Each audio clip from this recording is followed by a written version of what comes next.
Okay, so welcome, Rick and Sinead, to the podcast today. I'm so pleased to have you both here. Could you tell me a bit about your background and maybe a bit about your journey with mental health? So, a bit about me. Well, I'm a musician. I'm a singer-songwriter based in London, and I guess I was sort of formerly known for the Courtesans. I'm now doing a few different music projects. But mental health has been quite the journey for me throughout my life. And in 2018, I was diagnosed with EUPD, which is also known as BPD. So that was a big turning point for my journey in life, I guess, actually having an official diagnosis. So yeah. Yeah, I think Sorry, that's my dog's going a bit nuts in the background, so I might need to... that's all right. I mean, yeah, I think having that kind of diagnosis and having, I guess, a label on something that you never didn't really know the explanation for, would you say that made you feel validated?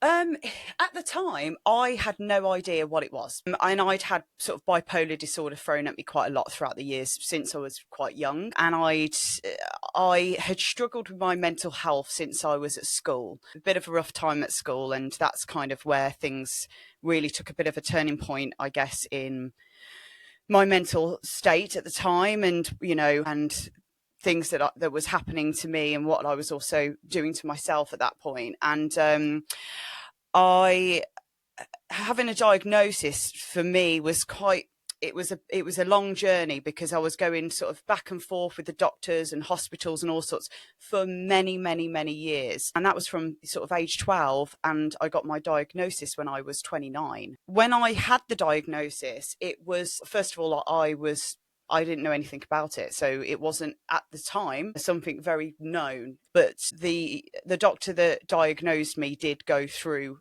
the reasons why, and it did explain a lot. And I think for me, it's been so important, because it's been important to get the right treatment. And that has ultimately changed my life for the better.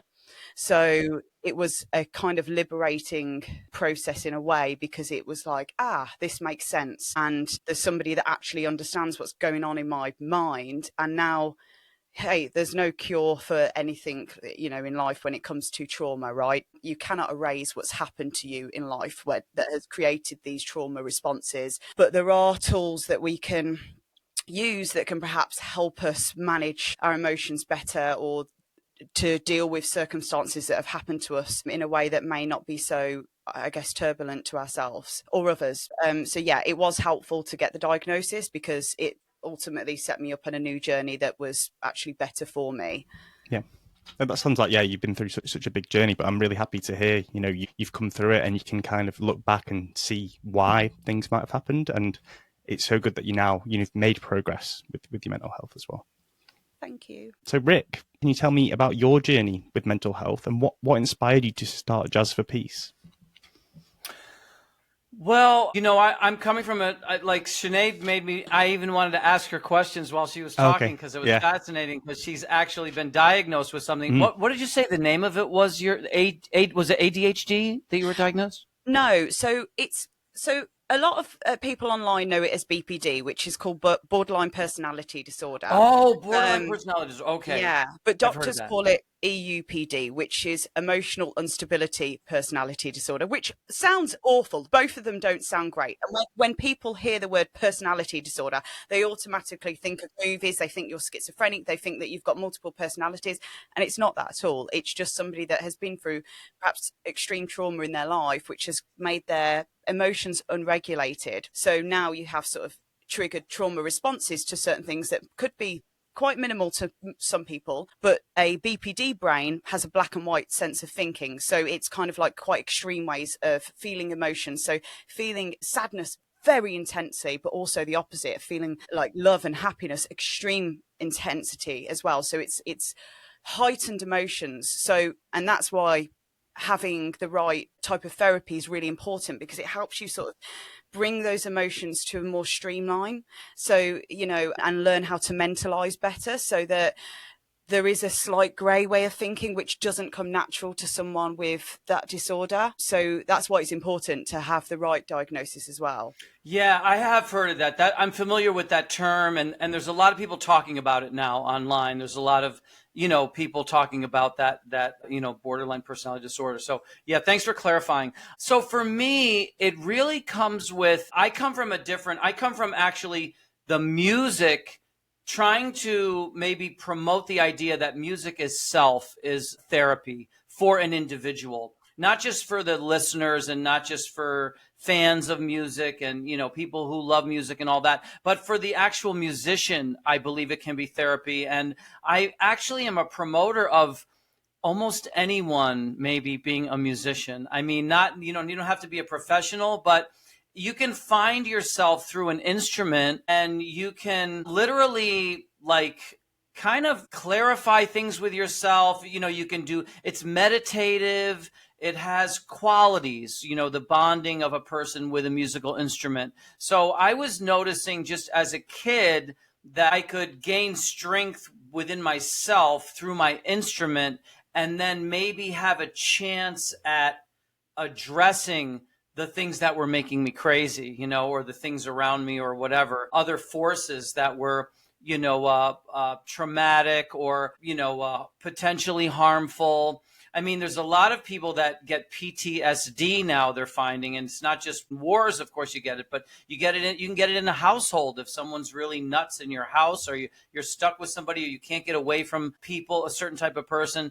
So I just find that music has a lot of therapeutical qualities. And I also think even if you're not a musician or you don't want to play an instrument, you can also expand your horizon musically to also use music as therapy by stretching your boundaries of listening. Some people are maybe listen to a very specific thing, specific types of things that are maybe very popular, and that's great, but you might be able to expand your palette of listening and also find therapy in the actual connection to music. So I really think it has a lot of healing powers, spiritual powers. Oh, definitely. I definitely agree with that. And, I don't actually play an instrument per se. I DJ, but when I'm in the moment listening to music, you're very mindful because you're just concentrating on that act. You're not thinking about anything else. You're just listening to the music and enjoying it. And I think that is extremely important in today's society where there's so many stresses to think about. No doubt. There's no doubt about it. And I'm even curious to know if Sinead, if through her music, if that's been therapeutic for her. I don't even know, but I'm just, naturally I'm curious because she's a musician. So, but I do feel it can be, if it isn't already, it can be as she goes, embrace that side of it. Yeah, definitely. Music for me, gosh, it is certainly the key to the soul. I express myself through writing, but also by using my voice as I sing. But music to me is really important and has been throughout my life, and also healing journeys as well. I'd say I have quite an eclectic taste in music. I can listen to Wardruna and then listen to Stevie Nicks and then listen to Slayer and then Black Sabbath. And then I'll listen to some really chilled meditation music or high frequency sounds. Depending on, I guess, where my mindset is at may depend on what type of music I listen to. But I seek a lot of, I guess, truth in music. And it really helps me sometimes to bring stuff up or even calm my nervous system. So if I'm having a day where I'm feeling like extremely anxious, the worst thing I can do is perhaps put some really high, intense, upbeat music on, because actually it's just going to make me go into maybe a bit more of a panic state. And I am somebody who I worry a lot, and I get quite anxious. So for me, listening to sort of like high frequency sounds can really help mellow me out, or listening to just sort of like really chilled lo-fi sounds. So sometimes just instrumental, even classical music can really help as well, just to really mellow, well, depending on the classical music, but it can really help sort of bring my nervous system down, and I can sort of breathe with it as well. But yeah, so music has been my friend since I was, I guess, a teenager. When I really started getting into music, I found a friendship in music. It's just been a lifelong companion, I guess, that it's always there, and I feel it's really important. The arts to me are extremely important. Beautifully put. I think the other thing I wanted to just add, Kyle, was go ahead. I just wanted to say that, and I don't know if any of you have noticed this, but bad music can also have a negative impact. I mean, when they put you on hold sometimes for like 20 minutes or whatever, and they don't give you the opportunity for silence. I mean, I will choose silence if they press 9 for silence, I'll do it, because I don't want to trust their taste in music. No, but 9 times out of 10, they don't have the silence, and then they give you this stuff that's, I don't know if it's AI generated or it's just really bad. And the problem is, if you don't listen to it, then the guy comes on the phone, you don't hear him, so you're stuck being tortured by music. And I've heard stories of using bad music as torture. So I can have imagine a negative effect too.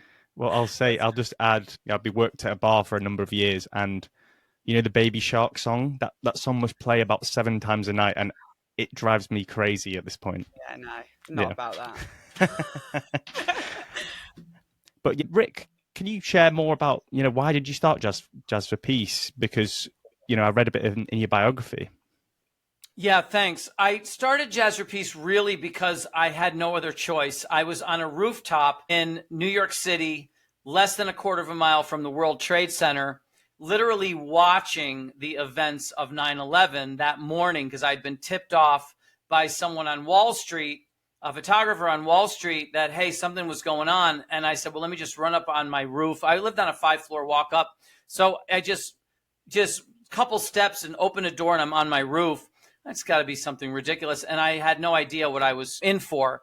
And so the emotion of it and just the whole crazy day left me with words that came out of me that I wrote on a paper, and they just came out of me, and I just wrote them on a piece of paper. So I called the words Jazz for Peace. So Jazz for Peace was born whether I wanted to or not. It's kind of like my water broke, So I basically have been living up to the words of the poem.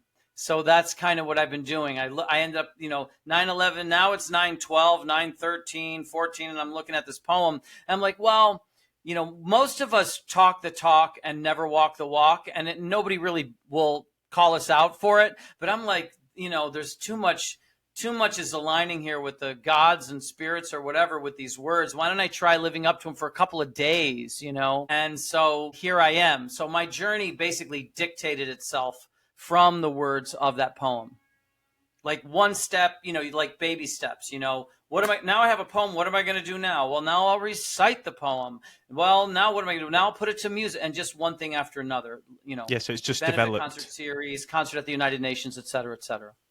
Oh, that's great. That's have you had a lot of positive feedback from the work that you've been doing? What happened was people kept first of all, I was like, I got to do something with the poem. Like, what am I going to do with it? And I was very fortunate when the country did open up again. For 2 weeks, there was nothing. And then they allowed flights. And I happened to have a jazz festival in Savannah, Georgia, where I was the headliner.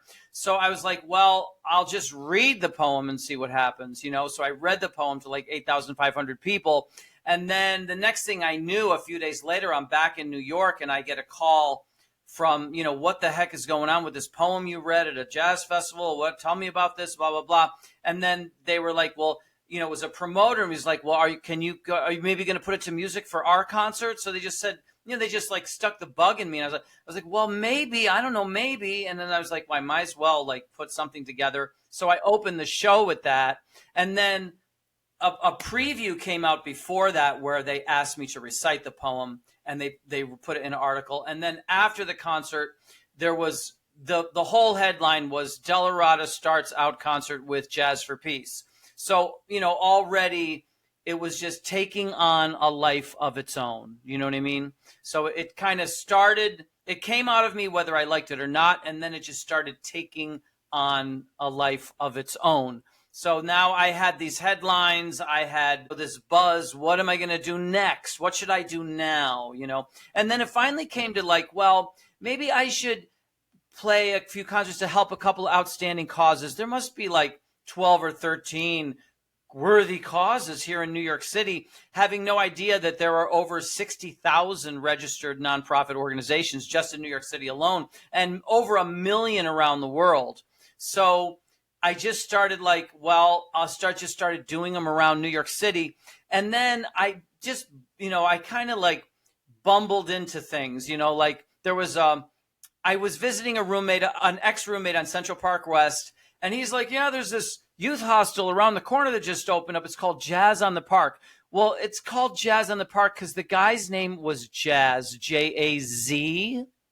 And Jazz is a name from somewhere, I don't know, Australia or something. It's a name from some country has that as a name. And this guy's name was J-A-Z. And then it's on 106th Street. 106th Street was actually named after Duke Ellington. It's called Duke Ellington Boulevard.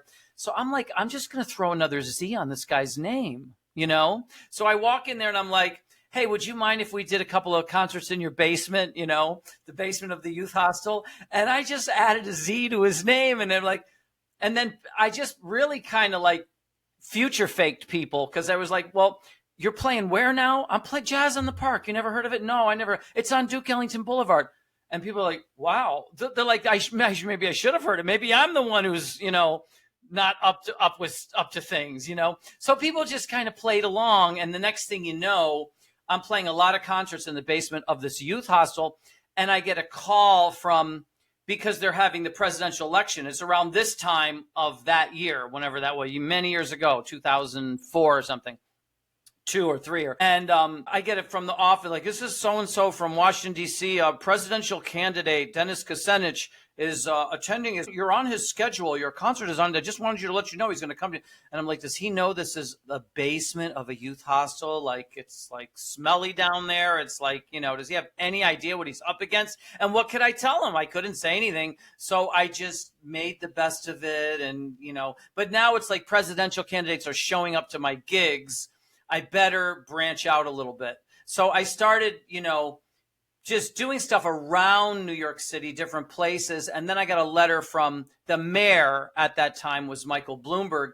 And he just sent a letter over to a concert I was doing in Queens, New York. And they said, this is your letter. Keep this letter. This is from him. He wants you to know, blah, blah. So now I started, just like I said, I started one thing led to another. I'm like, well, this is a global mission. I better at least play around the state, or like go to some other states. So the next thing I knew, I was going across the country. And then when I got to certain places, I got letters from other people. When I got to Chicago, I got a letter from Barack Obama saying how much he appreciates me helping an outstanding cause in what was his jurisdiction, because he had been a senator in Illinois.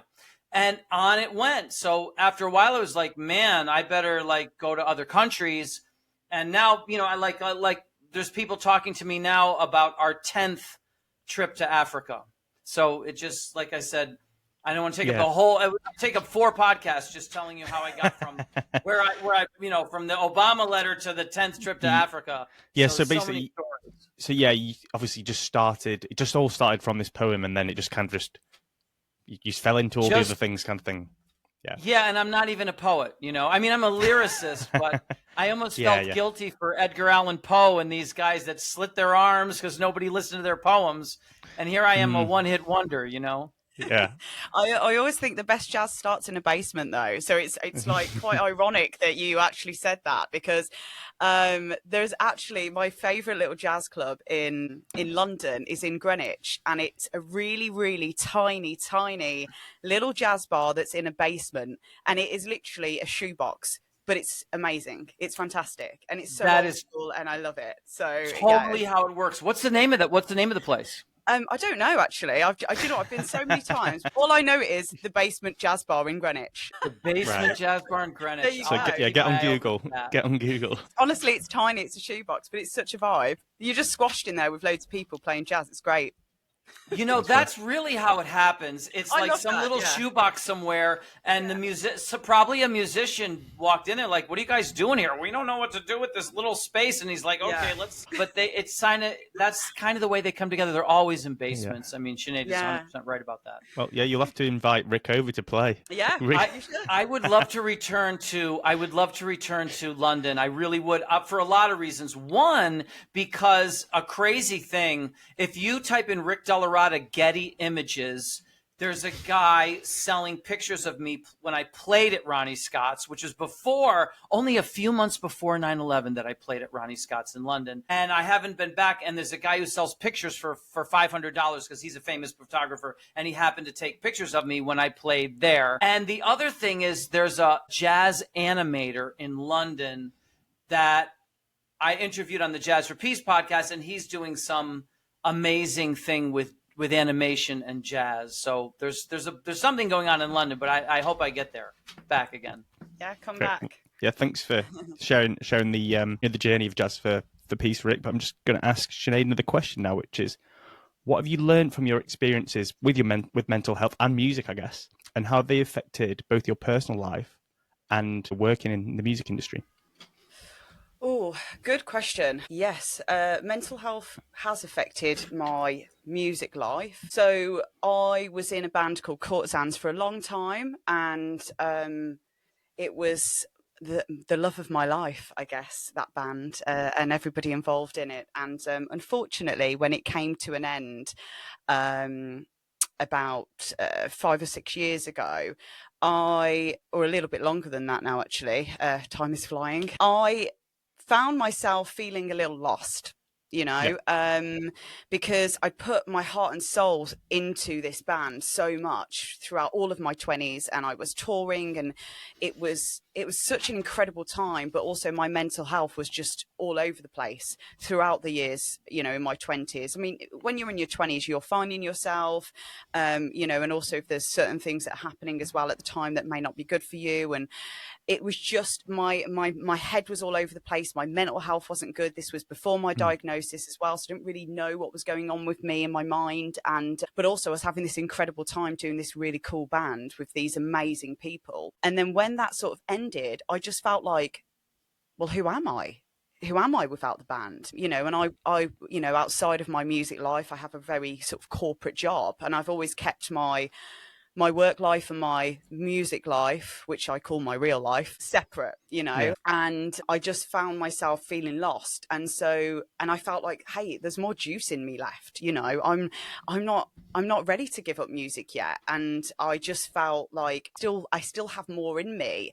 But then when it came to writing, I just had writer's block. I was completely blank, and I had people trying to collaborate with me, and I just, again, was blank. I felt like I was almost cheating on my old band, even though we wasn't together anymore. We'd gone through a divorce, that's how it felt. So, and then I just found myself like sort of tumbling into this world of lost, and that affected my mental health pretty badly, to be honest. And I'm not saying it's because of the band or whatever, but at the time there was so much going on, and then to like lose something that you love so much, and also I have such intense emotions as well, that it was exactly. Just like, it really felt like the world had ended, to me. And but getting back into music, and the last year or so, throwing myself back into new projects has been such an incredible journey to jump back in, because it's part of who I am. Part of who I am is a singer, is a songwriter, is somebody who likes to perform and who likes to push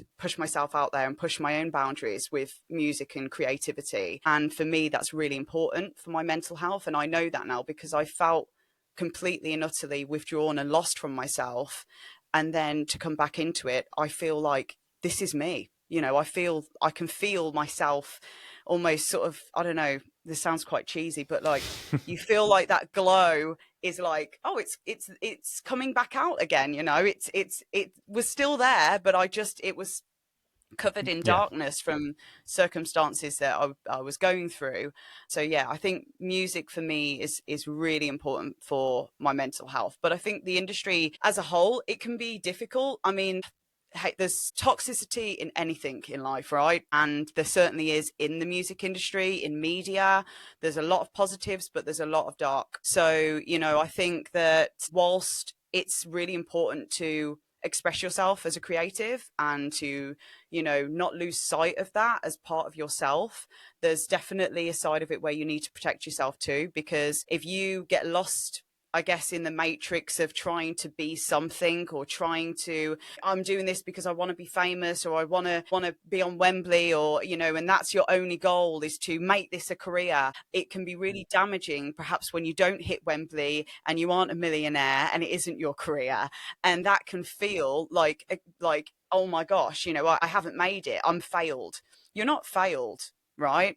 If you are creating something, whether it's just for yourself, one person, or, you know, you and your dog, or me and my dog, um, you haven't failed. You're doing something that's for you. And so you need to look at it in a, try, what I would say to other people that are creatives is try and see it for what it is for yourself, not for everybody else.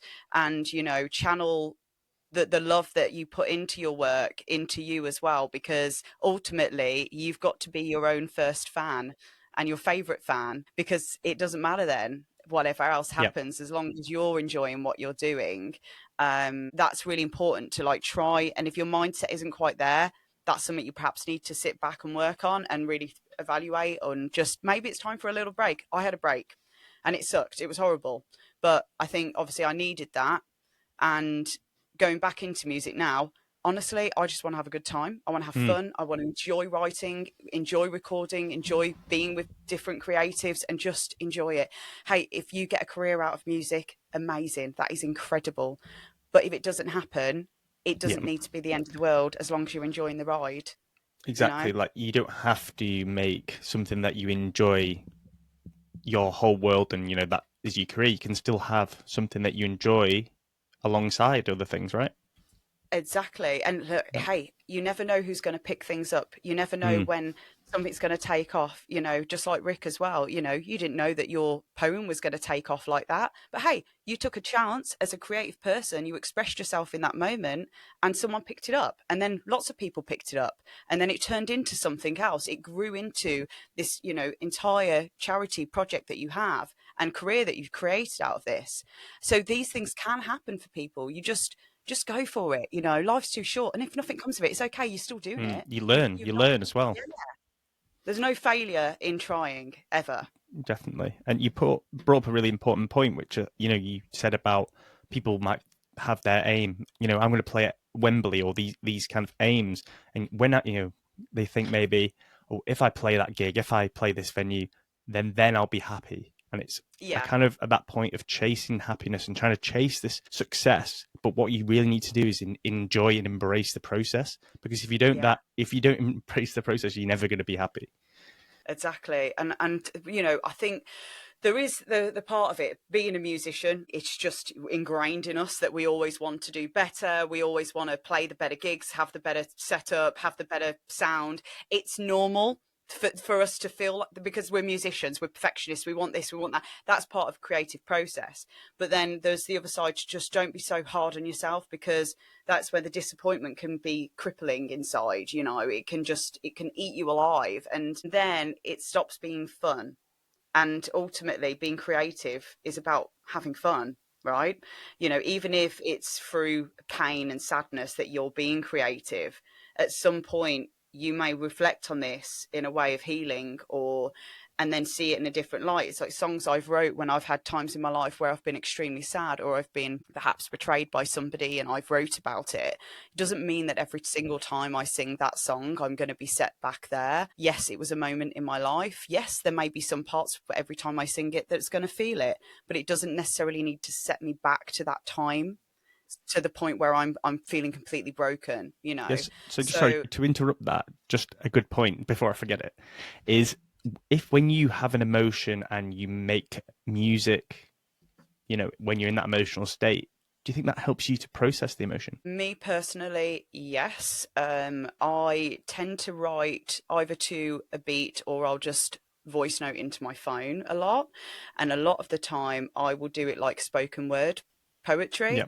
And for me, it is sometimes like a self therapy. I tend to do it when I'm on my own in the bath or in the car. I will just, it's almost like I'm talking to myself.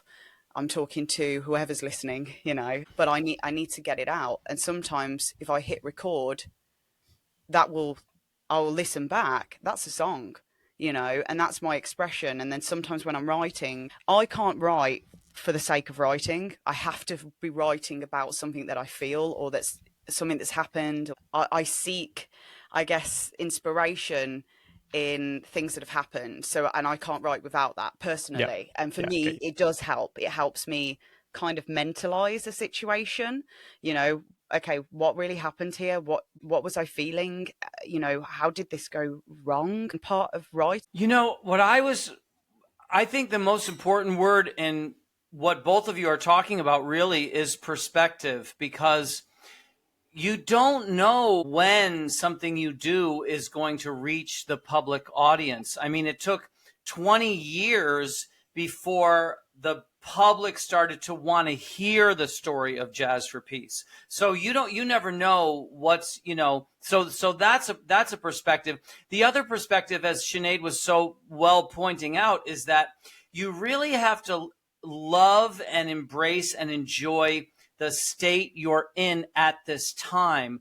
Because if you look historically, I mean, there was a Miles Davis biography once, and I was reading it. Someone gave it to me, and I'm reading one of the chapters, and I'm like, oh my God, it was a horrific chapter. It was like he was in France, he fell in love with this woman, and then he had to leave and come to New York, and then there was no gigs in New York, and nobody would hire him, and he couldn't find any work, and then he got addicted to drugs, and this happened, and he got issues with police officers, and one thing after another.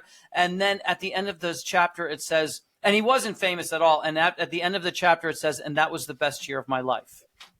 So he was that was better than all the years of fame, all the Grammys, all of the historic recordings. That was the best year, he said. So, you know, your best year is all about what you do in that year, what it's all about you. And then if you really look at perspective, look at the people who see, a lot of people think, well, we're always have to catch ourselves because we're trained to think that we're supposed to be this big star like so-and-so or such and such. But if you ever interview so-and-so or such and such, as people are doing now, we're finding out that it's not what we think it is when they tell you what really happens. And a lot of times your best year might be right now. It could be this year. And if you get these things that you're supposed to, thrive to get, your life might not be as good. So, I mean, you can't expect that it's going to be, because if you look at the people, like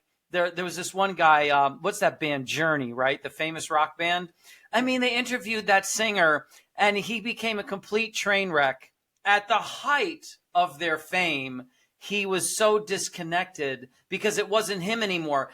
He was Journey in the 70s, you know what I mean? And that was him. But by the time they got superstars, he was totally disconnected. The music and the band wasn't really representing who he was.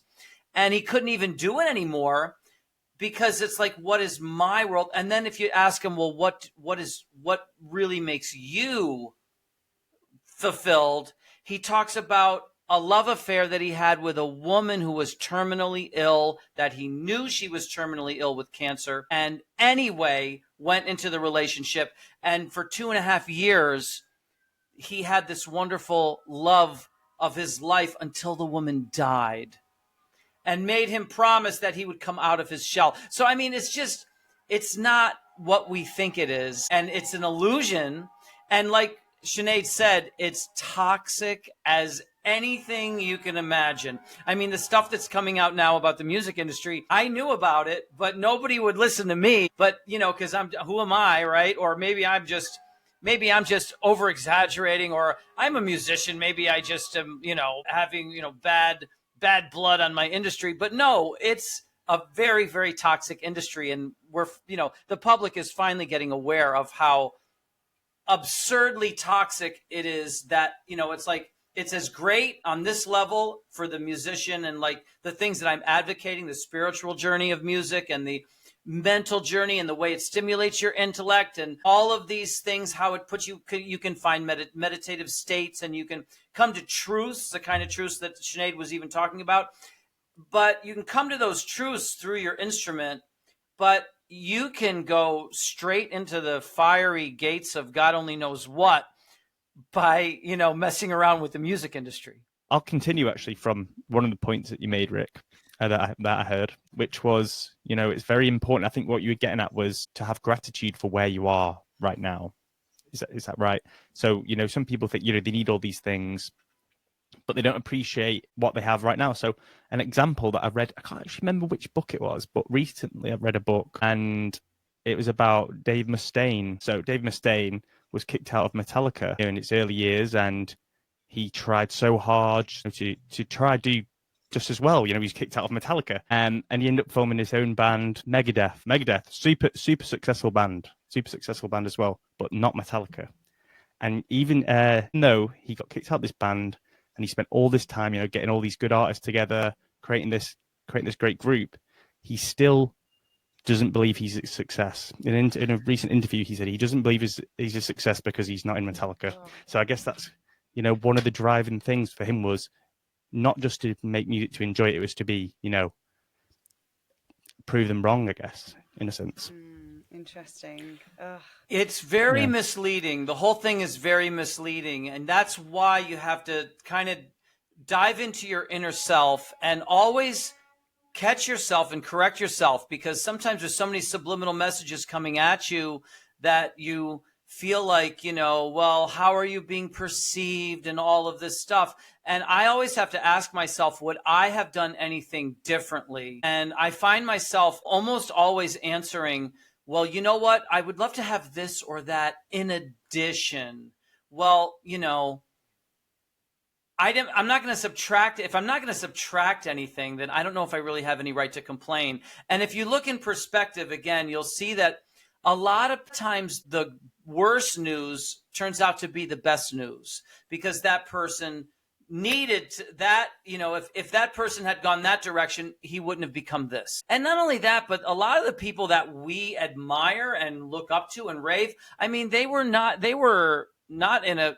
struggling like crazy during the time that we admire their efforts. They were not living the high life during those years that we look up to. So it's not a joyride for anybody who has any substance, I don't think. Definitely. So, I'm going to now direct some more questions which are more specific to, the mental health space. So this is a question to both of you, which is, how do you believe music can contribute to mental health and emotional well-being in general? Whoever wants to go first. Yeah, go for it.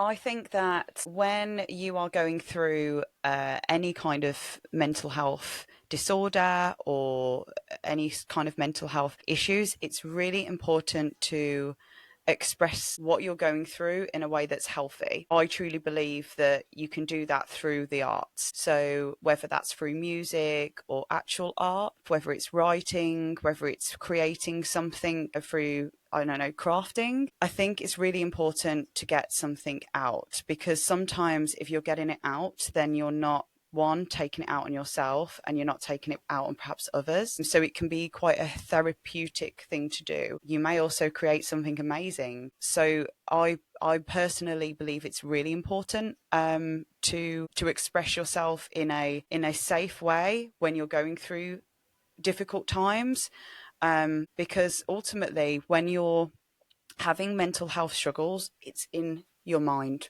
and that can be suffocating. You can feel completely and utterly trapped. And what better way to open a door than to be creative? So for me, I personally think it's a really important outlet, even if you're not a musician, even if you're not a painter, even if you're not a writer, just open the door and let something out in one of those ways that's not going to hurt you or hurt anybody else. And you may find it really beneficial. Yeah, definitely. And, the one thing to add on to that is, the opposite of depression isn't happiness. The opposite of depression is expression. And, you get that through music, don't you? So, yeah, Rick, what do you think? Well, I had remembered like really famous people that were not musicians saying extraordinary things about music. And so while you guys were, talking, I just tried to see if some of those would come up. And here's one, Friedrich Nietzsche, he was the great philosopher or whatever. And I mean, you wouldn't think of him as a musician or musical, at all. But one of the things he said was, without music, life would be a mistake. So, music is it's really, music is the universal language of mankind. Music can change the world because it can change people. Music can improve mental health. This is one that came up. Music can improve mental health by raising mood, lowering stress-related hormones, and improving blood flow.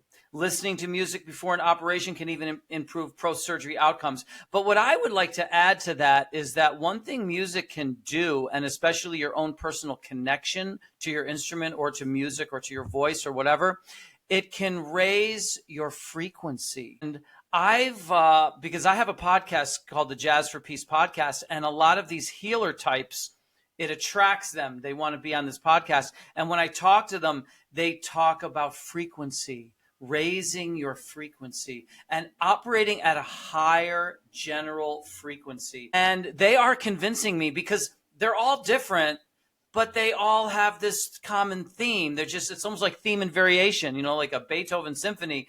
They're saying this, and this guy's different. He has a different way. They'll have a different way of saying, you need to raise your overall frequency, and now you will operate on a higher plane. And that will have an extraordinarily positive impact on your mental health.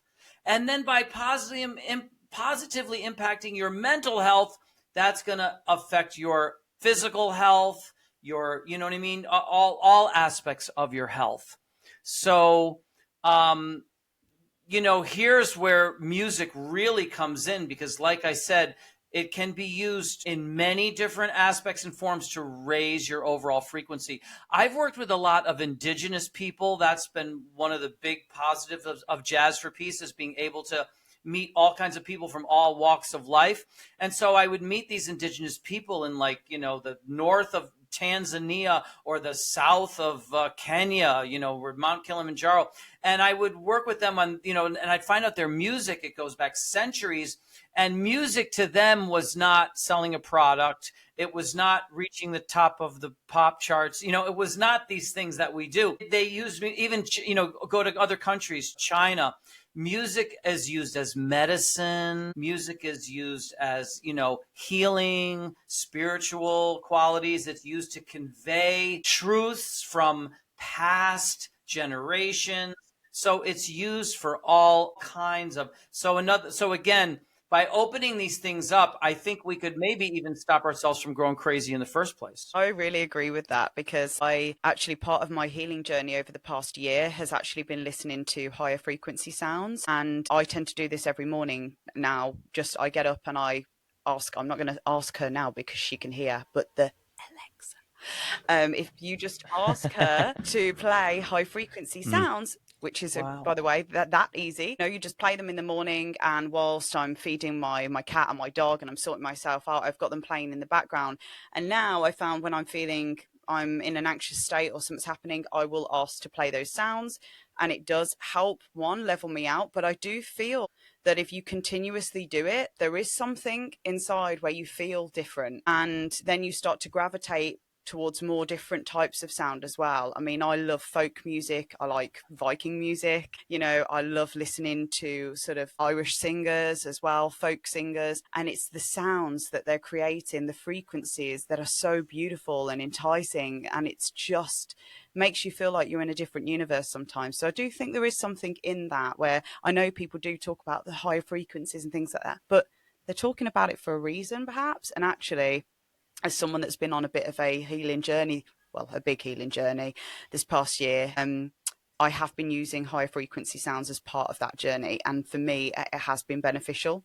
So, I wouldn't say it's, cured all my, what I've been going through, because there's lots of elements of that, but it is an element that I am using. So there's also talk of another, we're at 440 or something. You know what I'm talking about? We listen to music at a 440 frequency or something like that. But there's talk that's not even the optimum frequency. So, and it comes from other cultures and other centuries, but apparently that was either 332 or 338 or something like that. But anyway, it's a different number. It's not even 440 is not even the best one that we're listening to. So that's what I'm hearing. We'd have to look into that. Oh, that's interesting.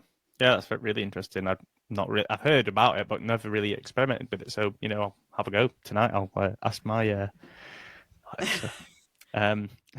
Yeah, I mean, these guys on the Jazz for Peace podcast talk about it. It's fascinating, but we're not even listening to music at the optimum frequency.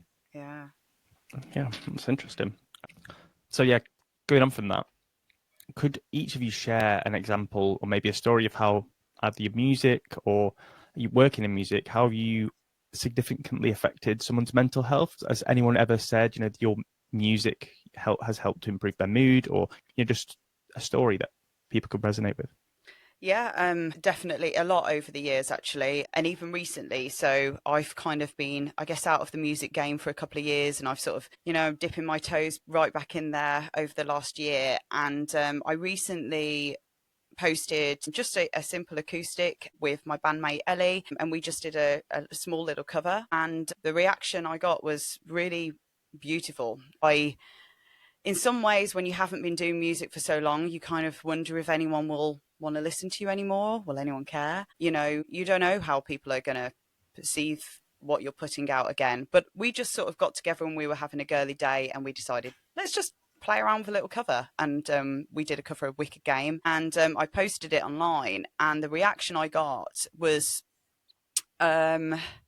it's sorry, it's making me a bit emotional, but I had a couple of people reach out to me, and one person in particular said it's really good to hear your voice again after all these years. And he basically said he's going through quite a difficult time at the moment, and he said, and just hearing my voice that day just reminded me of better times, and it just made him feel okay. It's messages like that, and I haven't had tons of messages like that, but I have had messages like that, and that was one. It's like, gosh, you don't realize by just posting a little video on Instagram could touch someone's heart and potentially make their day feel okay. And it's just such a, you might feel like it's just a small thing, but if it can reach out to one person and make their day feel a little bit less crap, then that for me is so rewarding as an artist, and I guess just as a person. And ego aside, it's not about ego, it's about connection, and being able to connect with other souls, and perhaps souls that aren't feeling so good right now. And I guess the reason I feel a connection there is because I felt like that too. I felt not okay many, many times where I've listened to music and it's made me feel better, and so to be able to do that by singing myself is a really beautiful thing. So yeah, and with Courtesans we had it quite a lot as well throughout the years and stuff, and we have incredible fans that shared a lot of their life with us, and what they were going through at the time, and how our music in particular was helping them get through certain periods of life. So yeah, I think it's ego aside, as musicians, we all want to be heard and feel good, and but I think it's about connection, and when you connect with people like that on that level, it's extremely important. Yeah, I think that's really touching when you yourself have gone on your mental health journey and someone reaches out to you and you can see yourself in them. Yeah. And I feel like that's really yeah touching. It's like, oh man. And also because like what it's like to be in that place, and it's hard, but then it's like, it's mad because you think, oh, gosh, but then I think, well, when I'm going through difficult times, sometimes I put music on and I listen to an artist and they don't even know that they're helping me get through this right now. So knowing that you are helping somebody get through something just by posting a short little song is like, it's incredible. It makes you think, well, this is why I've got this gift. This is why I should still be doing this. This is why the juice in me is still there, and it still needs to come out. So yeah.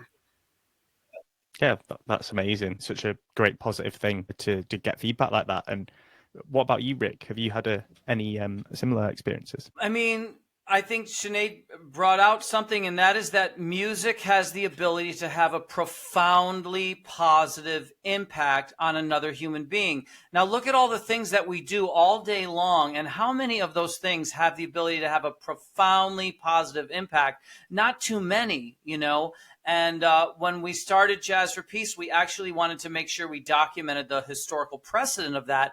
And we looked up examples of people who, you know, they pointed to the art form of jazz as the reason why they were where they are today. People that you would have never known, people who, you know, were shocked to find out. I mean, there was a congressman or a senator, I think it was a U.S. senator for many years, who had authored all of these great documents in the, you know, in the congressional hall and stuff. And one of them was Brown versus the Board of Education. And it's a very famous legal document, you know, related to anti-discrimination and things like that. And they said, how is it you come from this little town with, you know, a graduating class of 23, you know, 43 or something, and you've done all these things in your life? And he just said the art form of jazz. And he told a story about how he had gone somewhere to a dance or something, and he got fixated on the trumpet player. And then after that, he was convinced that that person was a genius. But then a few days later, he had to realize, well, that person he saw that happened to be Louis Armstrong was black. But wait a minute. Why? But he's a genius. He's made this decision now. And it's like, how could a genius not be allowed to vote? How could a genius not be allowed to go to the same bathroom? I mean, how could a genius not be allowed to drink from the same drinking fountain? You know, it was like all these questions came up, and it, you know, caused his trajectory to just, you know, go into a whole nother profoundly positive direction. And so then I started to notice it in our own things when, you know, well, first of all, that I had been profoundly positively affected, sometimes in a club listening to an artist with only like 3 or 4 people there. But there's only 4 people there, and this musician is having a profoundly positive effect on one person's life. Now, there might be 50,000 people at some other crazy thing, and none of them are going to have profoundly positive affected. Yet I was profoundly positively affected once in a bar with just a bartender, waitress, and me. And there was like nobody in there, but these 3 guys were so amazing. I was profoundly positive affected.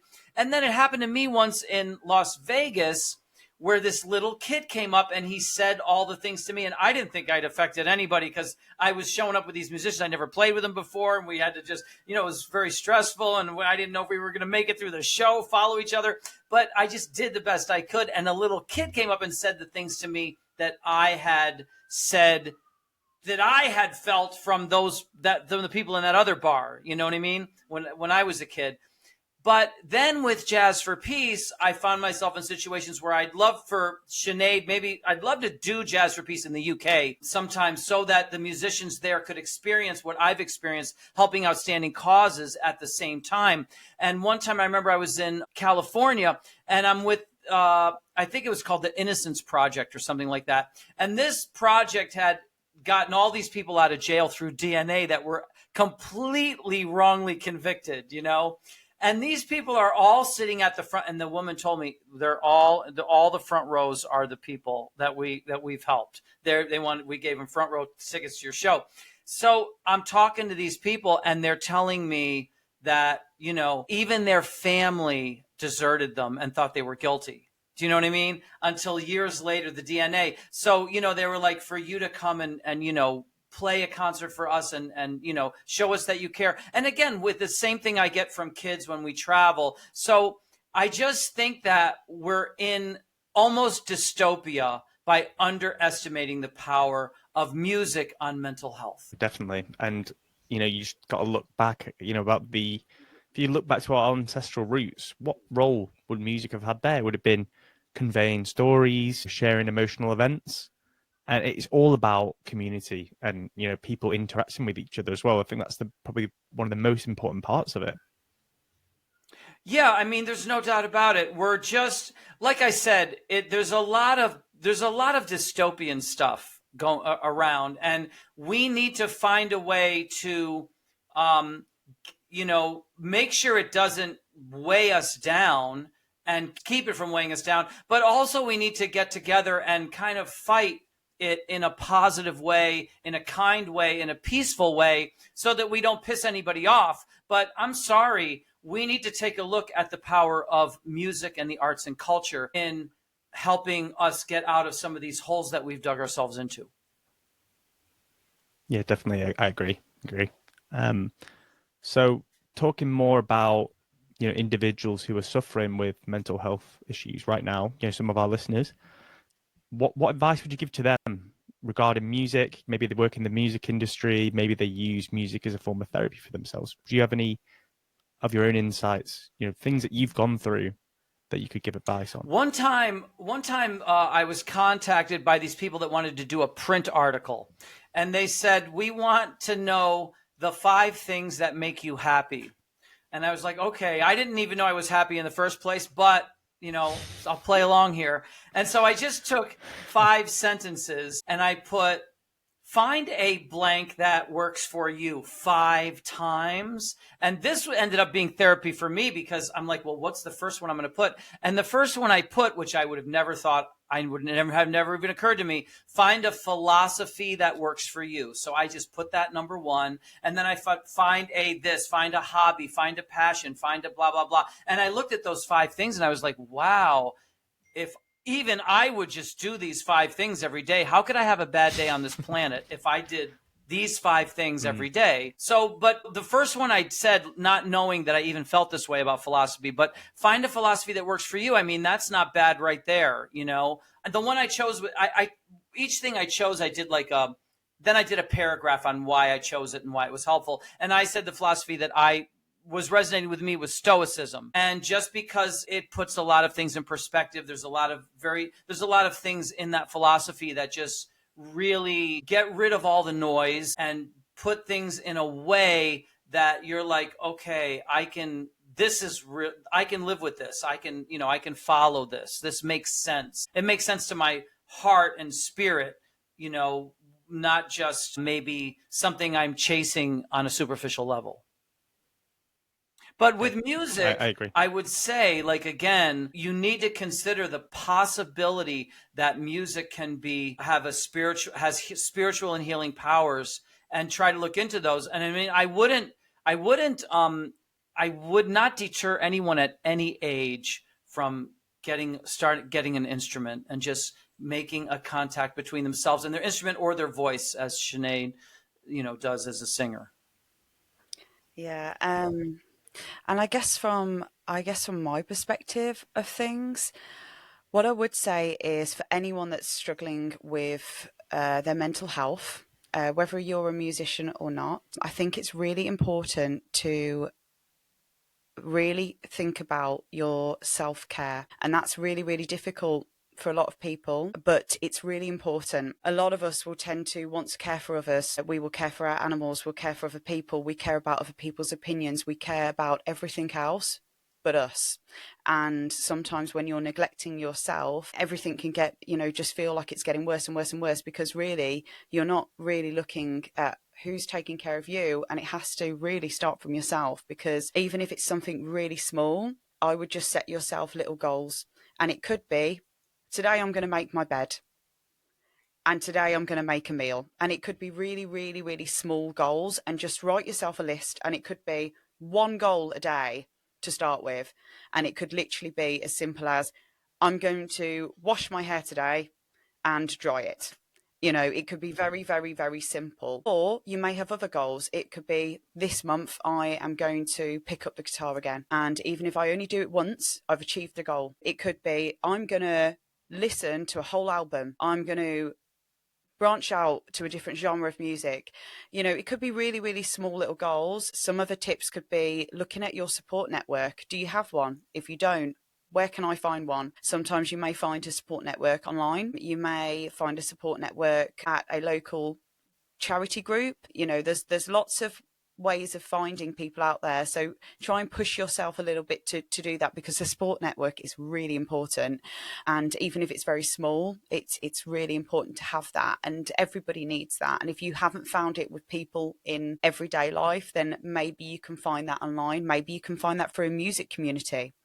I've got a friend of mine who absolutely loves the Korean pop band BTS, and they have an amazing community called Army, which I'd say I'm a little bit part of now.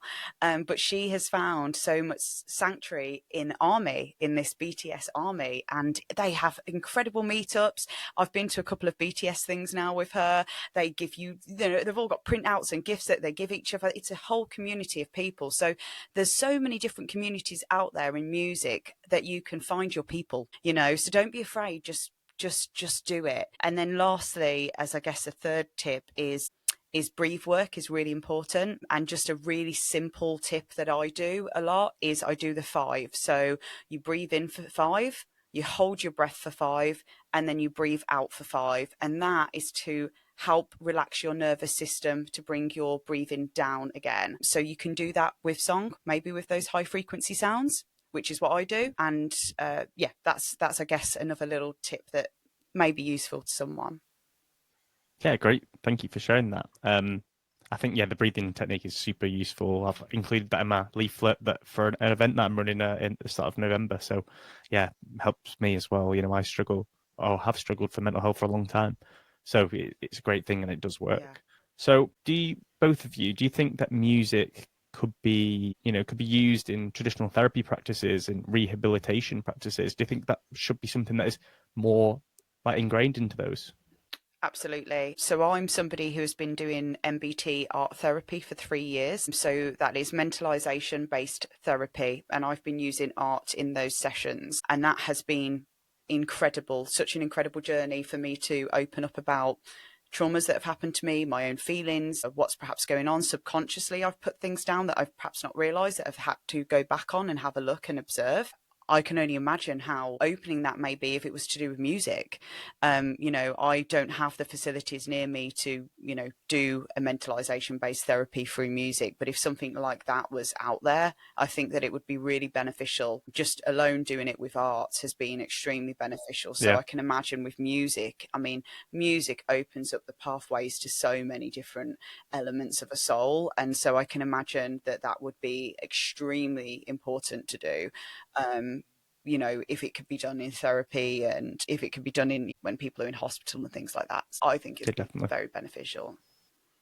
Yeah. But how about you, Rick? I think that there's a lot of situations where people are really passionate about something and they don't really get to express that passion. I think music and mental health, I think there are so many situations where a musician can come and talk to groups, because support groups, as Sinead was saying, are extremely helpful, extremely important. And there's a lot of them now. There's a lot of different support groups for people. And I think if you can bring musical artists to talk to the people, I think they can relate to what that musician was going through and how he overcame it, and give them tips and things like that can work together. And I think there's a lot of synergy. Like I said, it can really be a treatment to people who are undergoing mental health issues. There's actually a video called Jazz for Peace Arrives in Haiti. And it's a little video of me surrounded by these Haitian people when I arrived onto the island.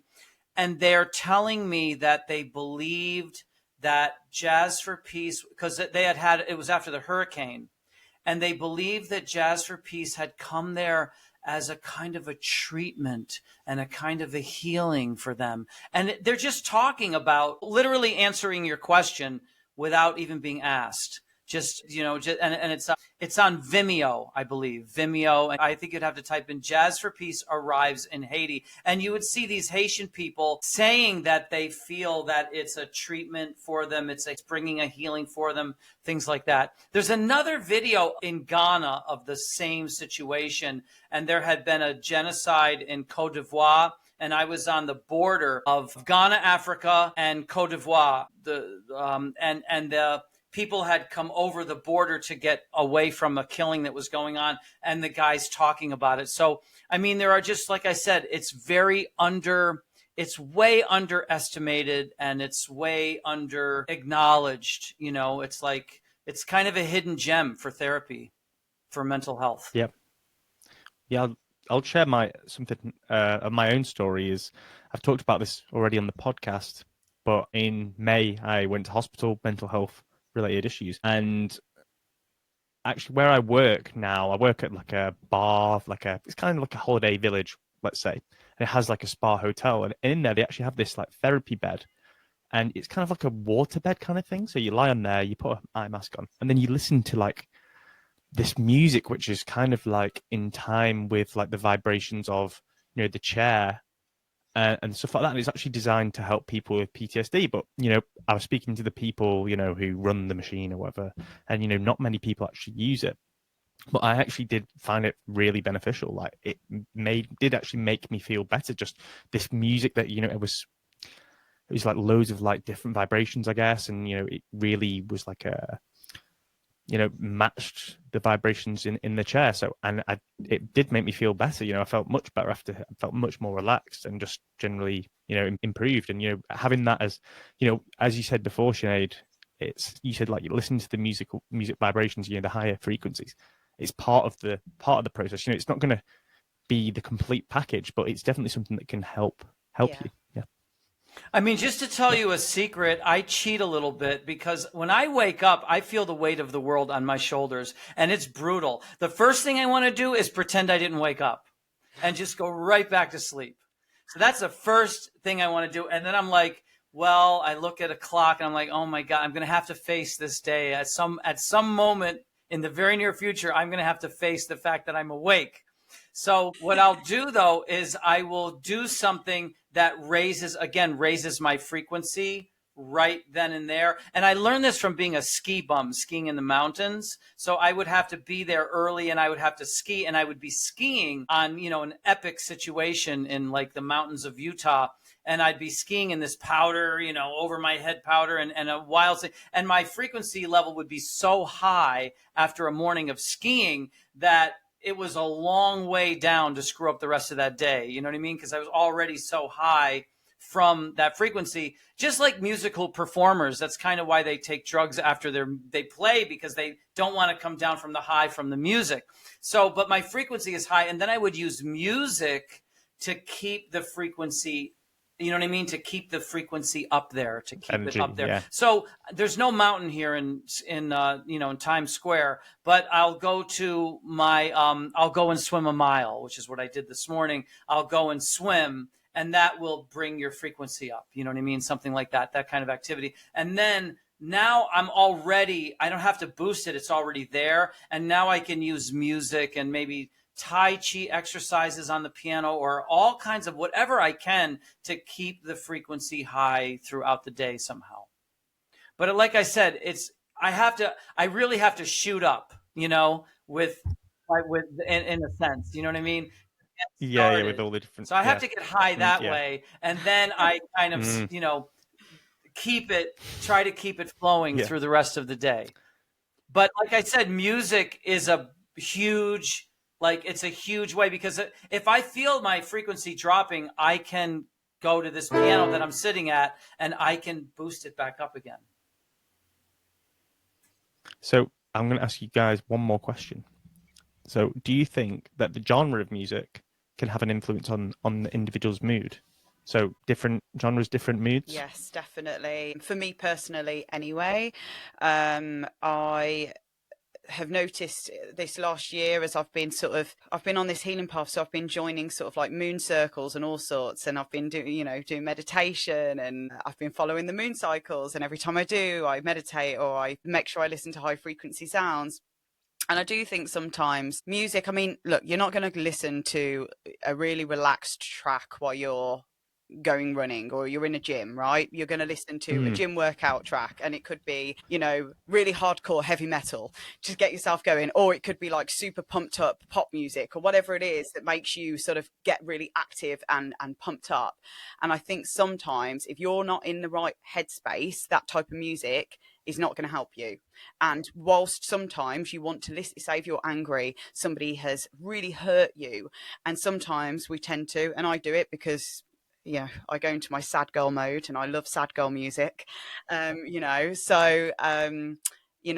it's not always the best thing. And I've had to really sort of have a bit of a word with myself when I'm not feeling okay, and putting on lots of sad girl stuff is just going to make me cry and cry even more. And sometimes it's good. You got to let it out. Yeah, that's good. A good You cry. got to let it out. Cry. But at the same time, it's not always helping me. So that's how I sometimes will then switch, and I'll put on maybe something that is You a can bit use more, it, to help you change your mood. yeah, exactly, and something a bit more light, or a bit more fun. I might put Stevie Nicks on, and singing my heart out to Stevie Nicks or Alanis Morissette, even if it is, I don't know, if you're like really going for it, that might actually bring up my mood and my frequency, and also remind me of a time like singing to Alanis with my mum in the car. So, I definitely think music can have an impact on your mood, and you just need to be a little bit of aware of that. If it's making you not feel better, if it's making you more sad or more angry, hey, in a moment you might need it, but then if it's not benefiting you on the long term, maybe switch it up a little bit and maybe listen to something completely different, something that you don't normally listen to. Yeah, it's the same for me, to be honest. I go to the gym. I'm a big techno fan. I'll put on industrial techno or a bit of new metal in the gym. But then towards the end of the session, I start to feel a bit like overwhelmed. I'm overwhelmed with all the sound going on. So get in the car, put on my funky chills playlist, bit of jazz, bit of anything like that, and I'm like, okay, now I'm nice, I'm chill, I've had a good time in the gym. Yeah, exactly. Sometimes you've just got to mellow yourself out. And it could be, listening to stoner rock, having that, just get in your car, put on some stoner rock and just vibe out on the road, just chill out a bit, Alanis Morissette really seems like she was treating her, she was like her own therapist when she wrote that song you're talking about, right? Yeah. I mean, it just was amazing. Album. Oh, it's one of the best albums ever made. Yeah. I mean, I've listened to that album so many times, and with my mom, but also on my own. But yeah, that whole album is pure therapy, not just for her, but for many of us. Thank you, Alanis. Yeah, I mean, you can literally hear her dealing with her mental health issues while she, are confronting things that are driving her to the brink of sanity in the lyric, in her lyrics and her voice. I mean, her voice was, she just slammed. She just blew out of the speakers into your face with that record. Still does. In one of the bands that I'm in at the moment, the Gospel, we're actually covering. We haven't done it yet, but it's coming soon. We're actually covering "Uninvited" by Alanis Morissette, and there's 5 of us in the band, 4 females, 1 male. We're all singers and we all play instruments and stuff. And I am so excited about covering this track because it's Alanis and it's amazing. And "Uninvited" is such a powerful track. So I cannot wait to do that one. That sounds exciting. I'm looking forward to hearing it. Thanks. What do you think about the different genres of music and how they influence your mood? Well, I mean, yeah, I love all styles of music. I really do. And I always have. It's really kind of interesting. I mean, for example, like there's a Chopin prelude and he basically plays one note. It basically goes, and he's playing one note and the harmony is changing.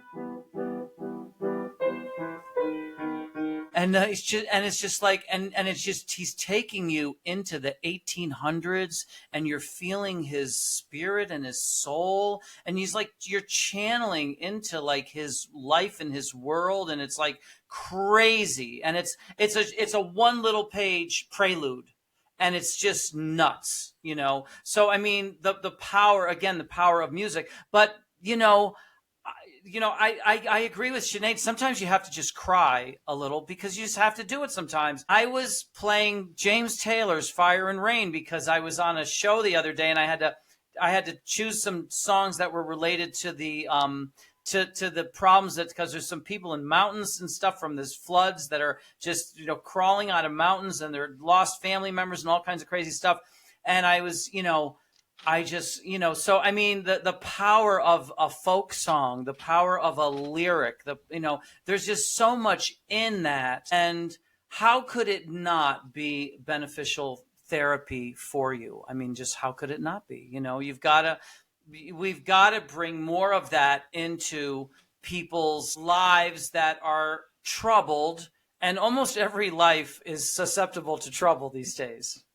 And bring the power of music into it, bring these things into it, and let these people embrace, it kind of take them out of themselves for a minute and into something else.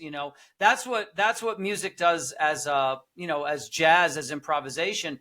It takes you out and then you can reanalyze it. You have to go out and then be put back, and now your perspective has changed. Because sometimes if you stay in the same mood, you start to degenerate in there. You know what I mean? You start to be degenerate, and it starts to get the best of you and take over you and take you into negative territory. Whereas if you pop out of it with, music or somebody else's story or whatever, and then pop back into it, you're fresh again. You have a fresh outlook.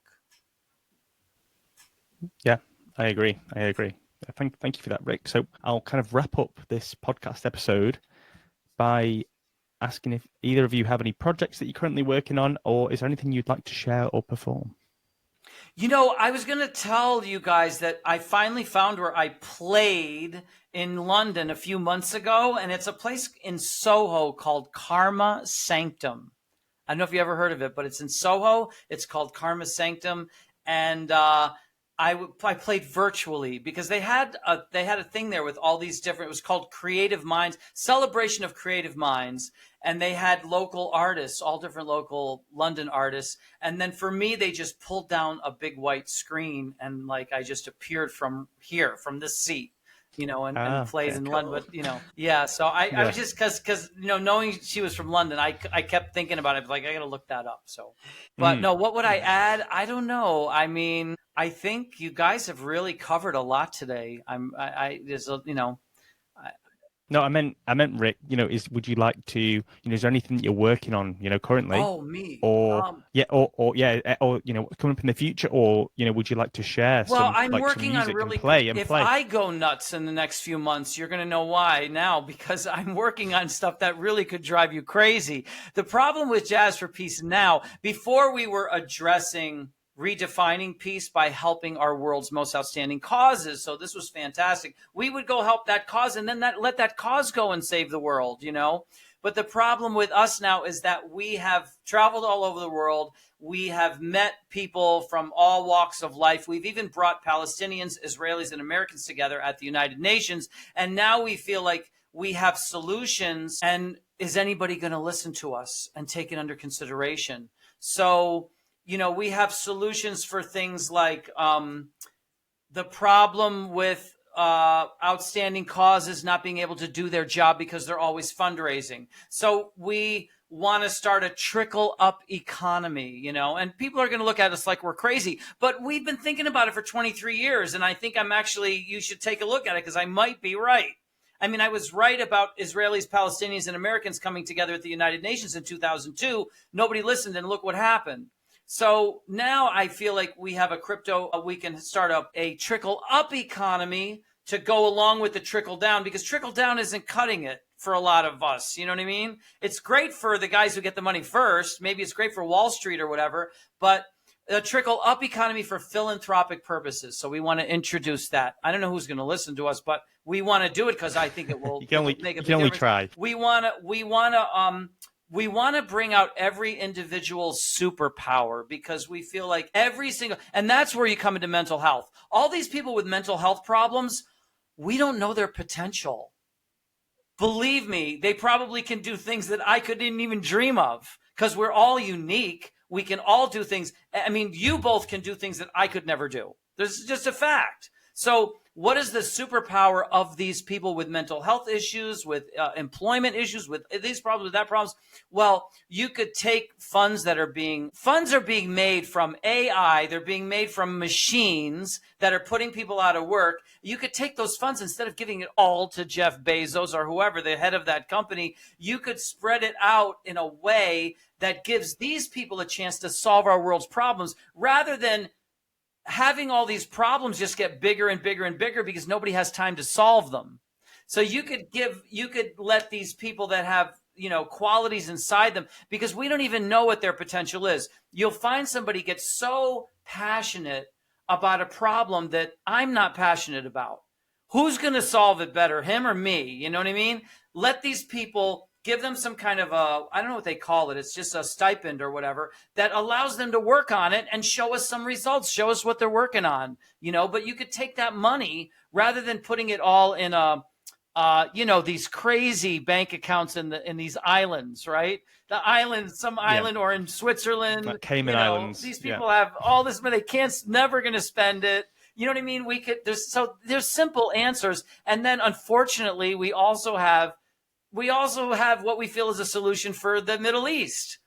And people are going to get mad at me, but we did a poll, 96% voted for our solution as opposed to the other two choices. So again, the things we're working on are things that would actually may make our world a whole lot better if somebody was to give us the time of day. I mean, if they wait 23 years like they did with the United Nations to look at what I'm doing, I'm going to be in a wheelchair 97 years old if I'm even alive. Yeah, that sounds interesting what you're working on, Rick. Yeah, thank you for sharing that. So, Sinead, what have you been working on musically? You've been involved in some new creative processes. I am, yes. It's exciting. So, so I've dived back into music over the last year, and I'm now part of a cinematic goth band called The Gospel, and I play drums and I sing. And I have also started another band called Saint Law, and I'm the front woman, and I'm singing and songwriting for our band. And there's 3 other members, 2 multi-instrumentalists and a drummer. And over the last year, we've been really working on our material. We've been writing an album, and we've just finished actually getting some of our tracks mastered. So, which is really exciting because the writing process has been amazing. Then the recording process, it can be really long, but it's been great. I've really enjoyed the process, and actually bringing the songs to life has been even better. So now, I mean, the chaos of life, of working and doing, everybody's got their own lives, but getting together to actually rehearse. We did our first rehearsal as Saint Law a couple of weeks ago, and it was brilliant.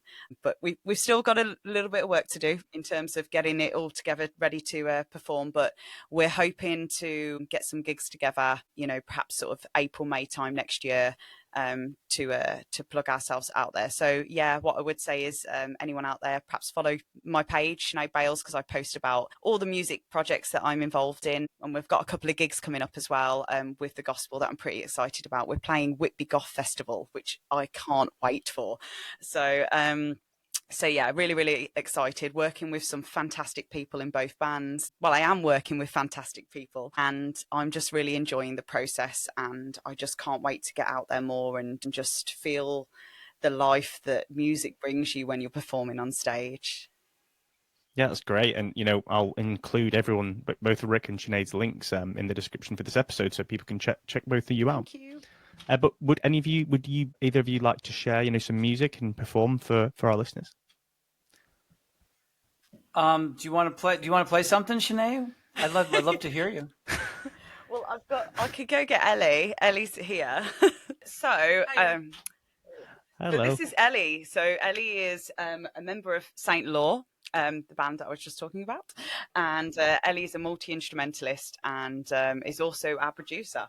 Okay, so this is a song from our band Saint Law. It's a track called Silence Speaks Volumes.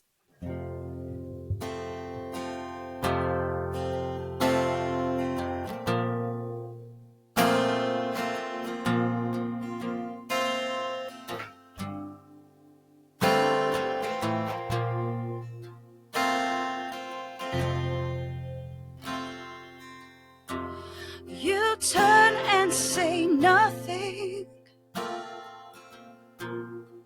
as you walk away. My eyes see straight through you. Your lies and games. Your silence speaks volumes as you go your way. As you broke my heart, baby, our love slipped away.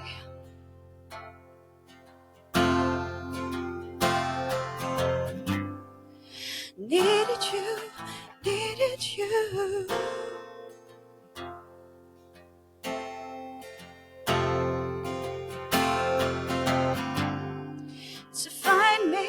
To find me.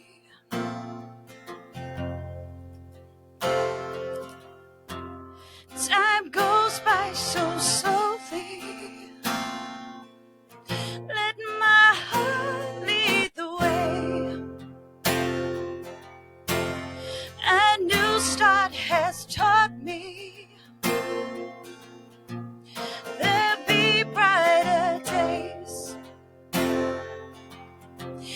My silence speaks volumes. Now I go my own way.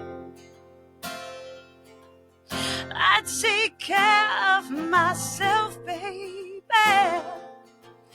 Didn't need you anyway.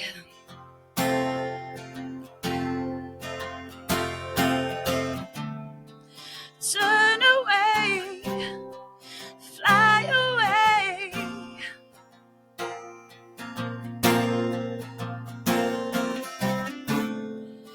Time to stop, lead your way.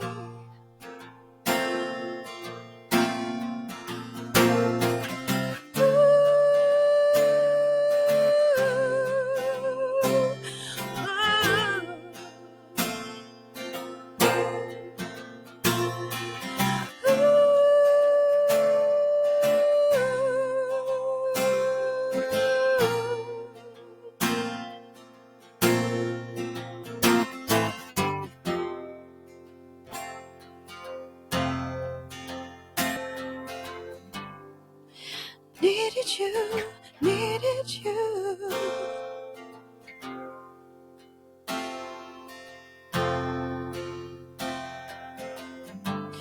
My silence speaks volumes. Thank you. Woo! I love that. You gave me goosebumps. Oh, thank you. I got one little sentence wrong at the beginning. But... Oh, did you? Oh, well, nobody would have noticed. Yeah. Oh, thank you so much. Thank you so much for sharing that. You're welcome. What's the name of the song? The Silence Speaks Volumes. Great. Yeah, Very we haven't nice. released it yet. It's we've been working on our music, and we haven't released anything yet out into the world. So we did one little acoustic sort of snippet of this a while back, but we haven't actually released it, but we're going to release it hopefully soon. Very Great. nice. Amazing. Thank you. So, Rick, would you like to share? Would you like to play? I have no idea what to play, but I was just on a show, and somebody, because I'm known, sometimes I play songs that have nothing to do with jazz, and I turn it into jazz. And this guy asked me if I could. Have you ever heard of a band called Linkin Park? Yeah. You have? Okay. Yeah. All right. Then. Yeah, love Linkin I have Park. a Linkin Park tattoo. You what? You do? I do, yeah. I'll show you. I can show you. Okay. It was don't worry, it's not in an incriminating place. So when Chester left us, the band actually posted the logo with one of the lines missing in their logo, and that line was to represent Chester. And Linkin Park for me was a band that I grew up listening to as a teenager and absolutely fell in love with. And Chester as a vocalist, for me as a vocalist, was like one of my biggest inspirations, along with his friend Chris Cornell. You know, losing two of the greatest singers of, you know, that I've known as in my lifetime as a teenager, that I listened and looked up to. It was just like devastating when we lost Chester. And yeah, I got the tattoo in honor of him tattooed on me, and I've actually had a massive back piece at the moment to like cover up all of my old tattoos from when I was really young. Part of the project with my tattoo artist was, you can't cover my Linkin Park tattoo, because it means a lot to me. But I'll show you guys. It's on my neck. So Rick didn't expect this, did you? I did not. Oh yeah. Okay, so that on your neck that stands for Linkin Park. That's their insignia or something. That's Linkin Park insignia. It's their logo. So that's their logo. Yeah, and when Chester passed, with a bit missing, right? Took one piece out, and in honor to represent Chester. So yeah, I went and got the tattoo. That is so amazing because, you know, I mean, he asked me to sing the song, and the crazy thing was the video of the song shows the Haiti situation that I was talking about with you earlier. And I had been to Haiti to Jazz for Peace came to Haiti to deal with that earthquake issue in Haiti. And so it was bringing all those memories. But then the words of the song were resonating so far beyond just people. So and then the story of that guy, what he went through, and then he's a perfect example, I mean, it's, what that man went through was a lot, and he ended his own life, which was, the whole story is that's a whole podcast into itself. But then the words, "You are not alone," they resonate with, mental health. I mean, a lot of people go into dark places because they feel alone. They feel isolated. They don't feel like they don't feel connected with the rest of the world. They feel like their problem is just them all by themselves, and they're stuck in the situation. And then when you realize that we all have our own set of adversities, I think if there's one thing we should all start realizing is that we are not alone, none of us. Just because your situation is unique to you doesn't mean it isn't a theme and variation of somebody else's trauma and journey, and we need to come together in that way. So anyway, this song has nothing to do with jazz. It's by Linkin Park, and it's called "You Are Not Alone." That's crazy, yeah.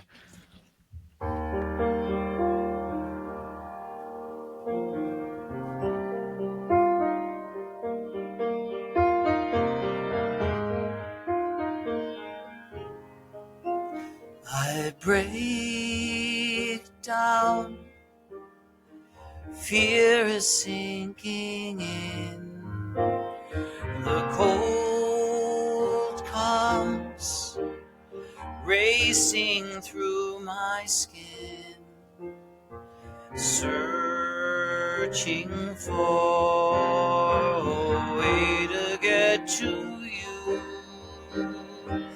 through the storm. You go, giving up your own,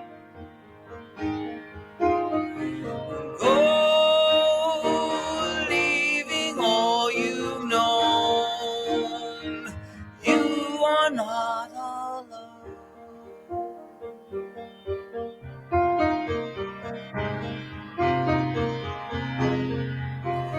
With arms up, stretched into the sky, with eyes like echoes in the night, hiding from the hell that you've been through.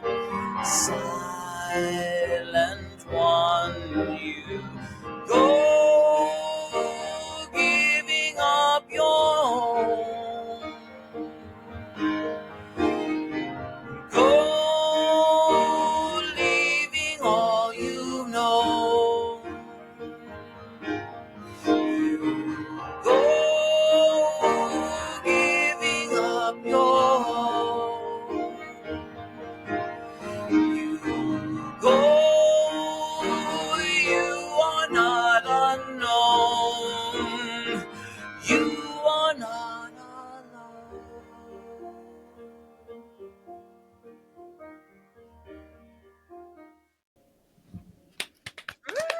Thank you very much for sharing that, Rick. That's brilliant. Thank you. I'd just like to say, massive thank you to the both of you for coming on the podcast today. Hopefully some of our listeners could be inspired by the conversations we had and, go on a journey to helping them better their own mental health. Thank you. Thank you for having me. That's okay. Yeah, so, yeah, thanks. Yes, thanks, likewise. Thank you so much, Kyle. Appreciate it.